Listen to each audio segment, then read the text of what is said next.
안녕하세요, 여러분. 바프TV입니다. 오늘은 식품 축산의 고시 개정 내용을 짚어보는 시간입니다. 고시나 법령의 내용이 매우 광범위하고 자주 변동이 생기고 있는데요. 2021년도에 개정 사항들이 꽤 많았는데 어떤 것들이 개정되었고 어떤 것들이 시행되었는지 저희와 함께 확인해 볼까요? 첫 번째는 식품의 기준 및 규격 고시 내용입니다. 간단히 식품의 기준 및 규격에 대하여 설명을 드리면 해당 고시는 식품의 개별 기준 및 규격을 다루고 있으며 각 식품 유형은 개별 기준을 우선 적용하며 영유아 표시식품이나 장기보존식품은 각 개별 기준 및 규격을 동시 적용하여 중복 적용 시 강화된 기준을 적용하도록 되어 있습니다. 그리고 영상을 보시다 보면 행정예고 또는 입법예고라고 되어 있는 부분이 있으실 거예요. 이 경우 심의 등을 거치면서 내용이 변경되어 고지될 수 있음을 참조해 주세요. 그럼 지금부터 어떤 내용들이 있었는지 간단하게 중점 포인트만 짚어보도록 하겠습니다. 21년 2월 5일 식품의 기준 및 규격 자가품질 검사 항목 행정예고이며 중점 내용은 고령자 섭취 대상 식품 신설, 간편 조리 세트 신설, 특수 의료 용도 식품의 분류 개편 및 식단형 식사관리식품 유형 신설이 되었다는 내용이었습니다. 현재 간편 조리 세트와 식단형 식사관리식품은 시행이 되었습니다. 고령자 섭취 대상 식품의 경우 고령자를 섭취 대상으로 표시하여 판매하는 식품의 검사 항목이 위 내용처럼 지정되어 있습니다. 두 번째는 많은 분들이 밀키트라고 많이 부르시는데 정확한 명칭은 간편조리 세트이고요. 해당 검사 항목은 위 내용을 참조해 주시면 됩니다. 해당 식품 유형의 자가품질 검사 주기는 1개월에 1회 이상입니다. 세 번째는 특수의료용도 식품에서 분류가 세분화되어 변경되었으며 표준형은 6가지 분류군, 맞춤형은 3가지 분류군, 식단형은 2가지 분류군으로 나뉘어져 있습니다.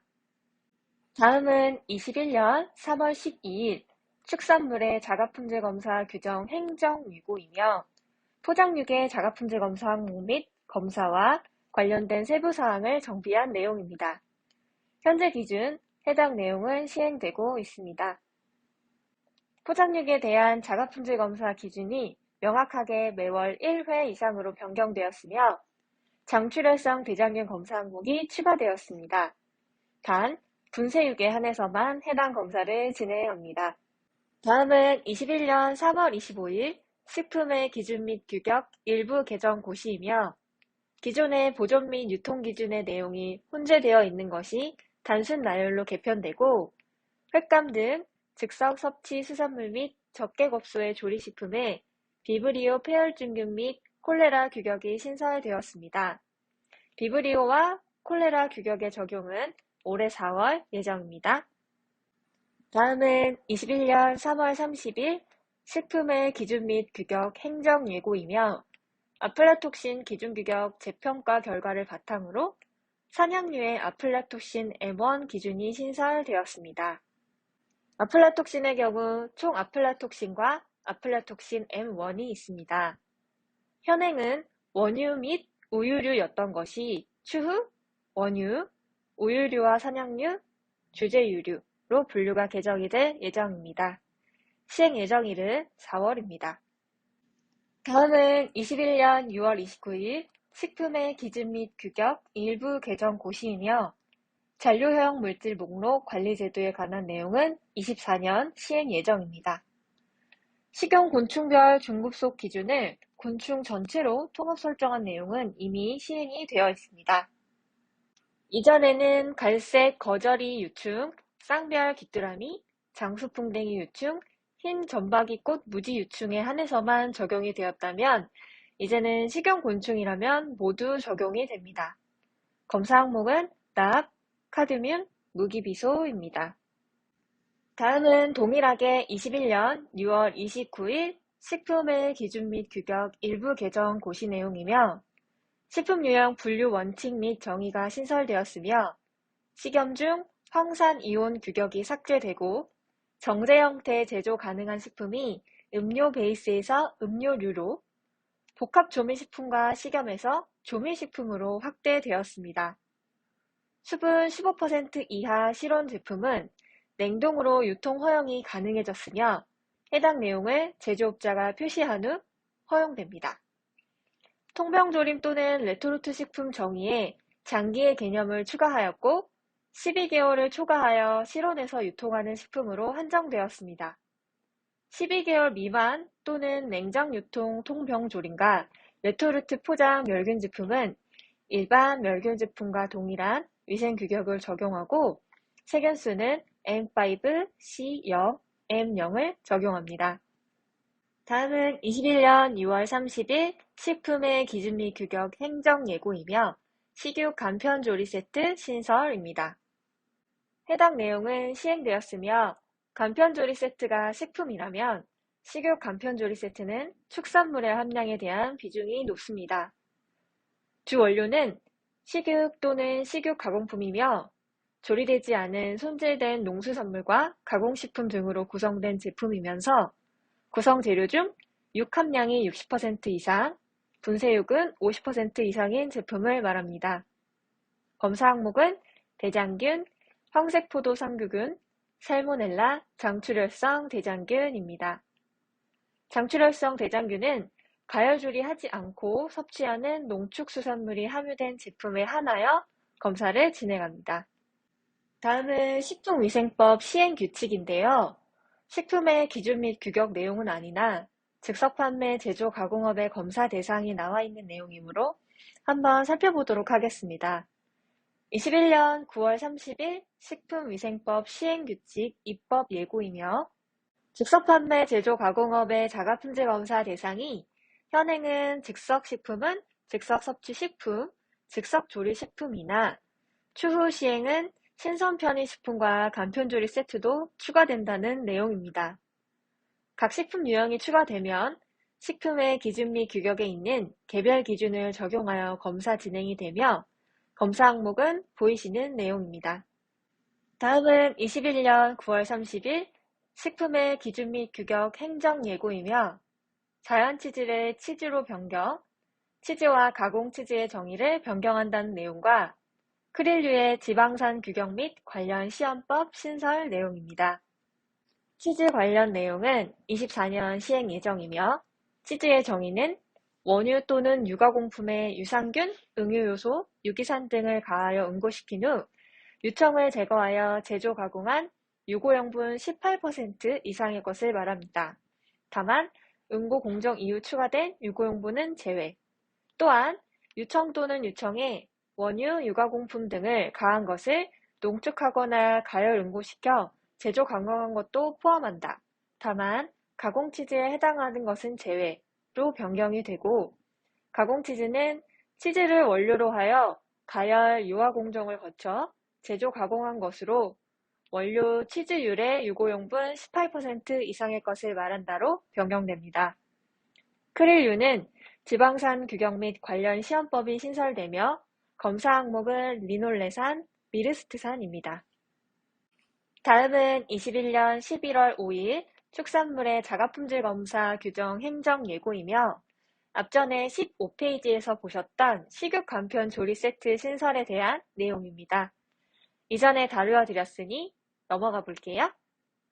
다음은 21년 11월 30일 식품의 기준 및 규격 행정 예고이며 고령자용 영양조제식품 신설, 암환자용 특수의료용도식품 표준 제조 기준 신설의 내용과 옥수수의 곰팡이 독소 기준 개정의 내용이 있습니다. 그리고 가열섭취 냉동식품의 규격 개정 내용과 즉석섭취, 편의식품류의 식중독균 규격 개정 내용도 담겨 있습니다. 즉석섭취와 편의식품류의 식중독균 규격의 경우 현재는 정량 기준인 것들이 M5 기준 규격으로 개정이 된다는 내용입니다. 앞서 말씀드린 것처럼 행정예고나 입법예고의 경우 확정되지 않은 것으로 심의 등을 거치면서 내용이 변경되어 고시될 수 있으니 내용 참조 정도로만 생각해 주시면 좋으실 것 같습니다. 두 번째 파트 식품 등의 표시 기준입니다. 식품 등의 표시 기준 관련 내용은 식품 등의 표시 기준 고시 내용과 식품 등의 표시 광고에 관한 법에서 다루고 있으니 반드시 해당 내용들을 확인하시어 적용하셔야 합니다. 첫 번째는 21년 8월 24일 식품 등의 표시 광고에 관한 법률 시행 규칙이며 해당 내용은 실증 자료를 제출하지 않고 계속해서 해당 표시를 하는 경우의 행정처분 개별 기준, 아지산 나트륨의 주의 문구 표시, 특수용도 식품을 특수영양식품과 특수의료용도 식품으로 정비하는 것에 대한 내용이 담겨 있습니다. 두 번째는 21년 9월 16일 나트륨 당류 저감 표시 기준 행정 예고이며 유탁 면류에 대한 세부 분류인데 뒤쪽에 보시면 자세하게 고시 제정된 내용이 있으니 그 부분은 그 파트에서 설명을 드리도록 하겠습니다. 다음은 21년 11월 5일 식품 등의 표시 광고에 관한 법률 시행규칙 입법 예고이며 유통기한에서 소비기한으로 변경되는 내용입니다. 해당 내용은 시행일이 23년 1월 1일로 정해졌죠. 여기서 질문, 유통기한과 소비기한의 차이가 뭘까요? 유통기한의 정의는 제조일로부터 소비자에게 판매가 허용되는 기한이고 소비기한의 정의는 표시된 보관 방법을 준수할 경우 섭취하여도 안전에 이상이 없는 기한입니다. 쉽게 말해 유통기한의 경우 기한이 지나더라도 섭취가 가능한 식품들이 몇 있다면 소비기한의 경우는 소비자가 섭취하기에 안전한 기한이므로 해당 기한이 지난 제품은 반드시 폐기하시어 섭취하시면 안 된다는 차이점이 있습니다. 23년부터 시행되는 내용이지만 우유류에 대해서는 31년부터 표시 적용하도록 되어 있습니다. 다음은 21년 11월 5일 식품 등의 표시 기준 일부 개정 고시이며 비알코올 식품의 알코올 함유 표시, 개별 표시사항 및 표시 기준 중 일부 규정 개정, 자연상태 식품 관련 규정 개정, 설탕, 무첨가, 무가당의 표시 기준 신설의 내용입니다. 알코올이 사용되지 않았다는 표현을 사용하는 경우에는 하단 예시처럼 괄호로 성인이 먹는 식품임을 같은 크기의 글씨로 표시하여야 하며 비알코올의 경우 에탄올 또는 알코올 퍼센트 함유의 내용을 바탕색과 구분되도록 표시하여야 합니다. 해당 내용은 24년 시행 예정입니다. 개별 표시사항은 워낙 범위가 넓으므로 고시 전문을 통해 직접 확인해 보시는 것을 추천드립니다. 다음은 설탕, 무첨가, 무가당 내용입니다. 이미 시행이 되고 있죠. 이전에 저희 바이오푸드랩으로 문의가 가장 많이 왔던 부분이기도 한데요.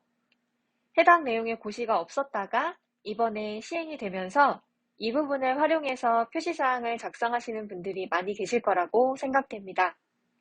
당류를 첨가하지 않은 제품, 당류를 기능적으로 대체하는 원재료를 사용하지 않은 제품, 당류가 첨가된 원재료를 사용하지 않은 제품, 농축 건조 등으로 당 함량이 높아진 원재료를 사용하지 않은 제품, 효소 분해 등으로 식품의 당 함량이 높아지지 않은 제품들은 설탕, 무첨가 또는 무가당을 표시할 수 있습니다.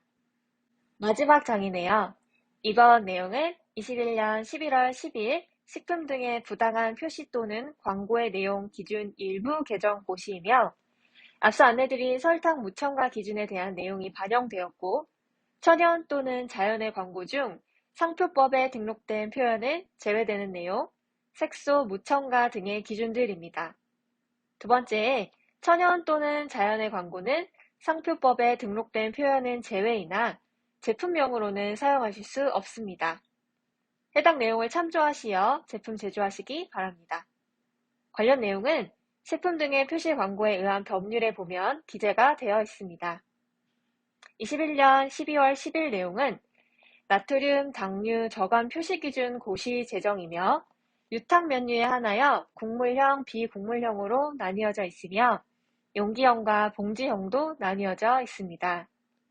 식약처에서 나트륨 평균값을 고시해 두었기 때문에 해당 자료를 참조하시어 진행을 하시면 됩니다. 이상으로 식품 축산 고시와 식품 등의 표시 기준에 대하여 알아보았는데요. 앞으로도 계속해서 바뀌게 되는 고시 법령 내용들을 차근차근 정리하여 업로드해드릴 예정이오니 많은 관심 부탁드립니다. 구독, 좋아요, 알림 설정 꼭 해주세요. 이상 바프TV였습니다. 감사합니다.